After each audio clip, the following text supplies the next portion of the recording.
네, 이렇게 경북 의성에서 시작된 산불이 안동과 청송, 영양, 영덕까지 확산하면서 그 피해를 키우고 있습니다. 네, 이번 산불로 경북 지역에서만 20명 가까운 주민이 목숨을 잃었는데요. 피해가 큰 경북 영덕 지역에 나가 있는 취재기자 연결해 보겠습니다. 홍성욱 기자. 네, 경북 영덕 산불 피해 현장에 나와 있습니다. 네, 산불로 인명피해가 늘고 있는 안타까운 상황인데요. 현장 상황부터 전해주시죠.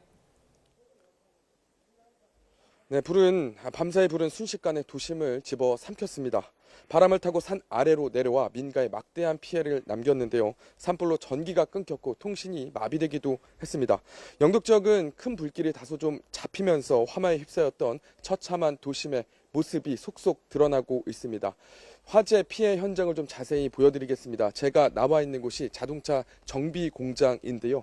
이 안쪽을 보면 이 천장, 철제 구조물이 엿가락처럼 휘었습니다. 산불의 뜨거운 열기를 견디지 못하고 이렇게 휜 겁니다. 그 아래를 보면 뼈대만 앙상하게 남은 차량의 모습도 보이는데요. 조금 안쪽으로 들어가 보겠습니다. 이 트럭도 검게 탔습니다.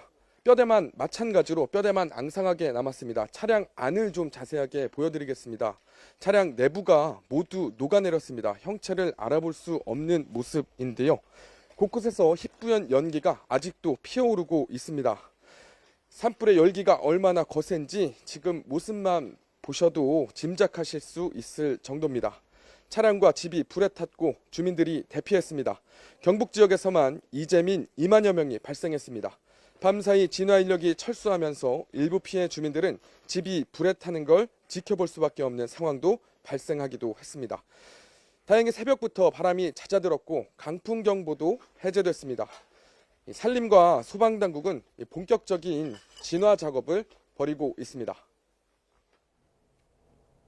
안타깝게도 경북 지역에서 산불로 인한 인명피해가 많았다고요? 네, 맞습니다. 말씀하신 대로 정말 안타까운 인명피해가 참 많이 발생했습니다. 이번 산불로 경북 지역에서 발생한 지금까지 확인된 것만 모두 19명의 주민이 목숨을 잃었습니다. 인명피해는 제가 지금 나와 있는 경북 영덕 지역에서 가장 많이 발생했는데요. 영덕군 영덕읍에 있는 양로원에서 산불을 피해 차량을 타고 이동하던 노인 3명이 숨졌습니다. 당시 차량에는 요양보호사 2명과 거동이 불편한 노인 4명 등 모두 6명이 타고 있었습니다. 요양보호사 2명이 노인 1명을 먼저 차에서 빼내 구조했지만 나머지 3명은 순식간에 차량에 불이 붙어 빠져나오지 못하고 숨졌습니다.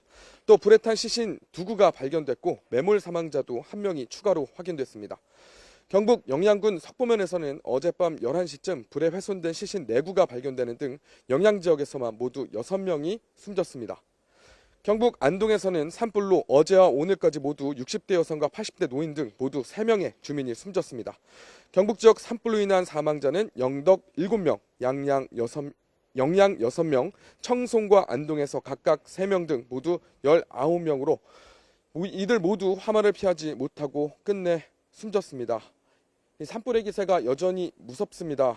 추가 피해 없도록 각별한 주의가 필요합니다. 추가로 들어오는 산불 소식은 확인이 되는 대로 다시 신속하게 전해드리도록 하겠습니다. 지금까지 산불 피해 현장에서 YTN 홍성욱입니다.